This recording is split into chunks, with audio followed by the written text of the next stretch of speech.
लोग खड़े हुए थे। उसने दुकानदार को कई बार बुलाया, लेकिन वहां पर भीड़ इतनी थी कि दुकानदार का ध्यान उसकी तरफ गया ही नहीं। और फिर उस बच्ची को थोड़ा सा गुस्सा आया तो उसने अपनी मिट्टी की गुल्लक ले करके वहीं काउंटर पर जोर से रख दी, जिसके बाद में जो दुकानदार था और जितने भी लोग खड़े थे वो सब उस बच्ची की तरफ देखने लग गए। और फिर उस दुकानदार ने उस बच्ची से पूछा, बेटे आपको क्या चाहिए? तो वो बड़े ही भोलेपन से बोली कि मुझे एक चमत्कार चाहिए। ये सुनकर के दुकानदार को कुछ समझ नहीं आया, ना ही वहां पर जो लोग थे उनको कुछ समझ में आया, और सब उसकी तरफ देखने लग गए। फिर दुकानदार ने बोला, बेटे चमत्कार तो यहां पर नहीं मिलता है। तो बच्ची को लगा कि वो उससे झूठ बोल रहा है, तो बच्ची ने कहा कि मेरी गुल्लक में बहुत पैसे हैं, आप बताओ आपको कितने पैसे चाहिए, लेकिन मैं आज यहां से चमत्कार लेकर के ही जाऊंगी। तो वहीं काउंटर पे एक और आदमी खड़ा था, उसने उस बच्ची से पूछा कि बेटे क्यों चाहिए तुमको चमत्कार? तब उस बच्ची ने अपनी कहानी बताई कि अभी कुछ दिन पहले मेरे भाई के सर में बहुत तेज दर्द हुआ, तो मेरे पापा मम्मी उसको हॉस्पिटल ले गए। उसके बाद कई दिन तक मेरा भाई घर नहीं आया। तो मैंने कई बार अपने पापा से पूछा, लेकिन उन्होंने मुझे कुछ नहीं बताया। उन्होंने बार बार यही कहा कि वो आ जाएगा, वो कल आ जाएगा, वो कल आ जाएगा, लेकिन वो आ ही नहीं रहा था। तो मैंने देखा कि मम्मी रो रही है, और पापा मम्मी को कह रहे थे कि उसकी दवाइयों के लिए और उसके इलाज के लिए जितने पैसे चाहिए उतने मेरे पास में नहीं है, अब उसको कोई चमत्कार ही बचा सकता है।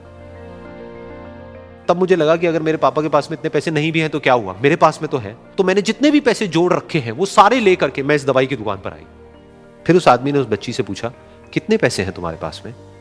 ये सुनते ही उस बच्ची ने अपनी गुल्लक उठाई, जमीन पर फेंकी और तोड़ दी, और पैसे गिनने लग गई। बाकी सब लोग खड़े होकर के उसको देख रहे थे। थोड़ी देर बाद उसने सारे पैसे अपने हाथ में इकट्ठे किए और बोली, मेरे पास में पूरे 19 रुपए हैं। वो जो आदमी वहां पर खड़ा था वो थोड़ा सा मुस्कुराया और बोला कि अरे तुम्हारे पास में तो पूरे पैसे हैं, इतने का ही तो आता है चमत्कार। ये सुनकर के वो बच्ची बहुत खुश हो गई और बोली कि चलो मैं आपको अपने पापा से मिलवाती हूं। बाद में पता लगा कि वो आदमी कोई आम आदमी नहीं था, बल्कि एक बहुत बड़ा न्यूरोसर्जन था, और उसने सिर्फ 19 रुपए में उसके भाई की सर्जरी करी, और कुछ ही दिन बाद वो ठीक होकर के घर वापस आ गया। फिर कुछ दिन बाद वो बच्ची, उसका भाई, उसके पापा, उसकी मम्मी, चारों एक साथ बैठे हुए थे और बात कर रहे थे। तो उसकी मम्मी ने उसके पापा से पूछा कि अब तो बता दो ये चमत्कार आपने किया कैसे? तो उन्होंने अपनी बेटी की तरफ देखा और बोले, ये चमत्कार मैंने नहीं, इसने किया है।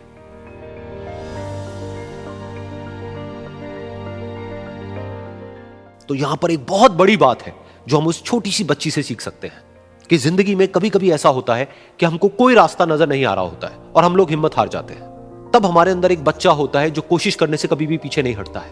वो हार मानने को तैयार नहीं होता है क्योंकि उसको ना शब्द समझ नहीं आता है। वो बच्चा जिसके लिए कुछ भी नामुमकिन नहीं है, क्योंकि वो हर हाल में कोशिश करता ही रहता है।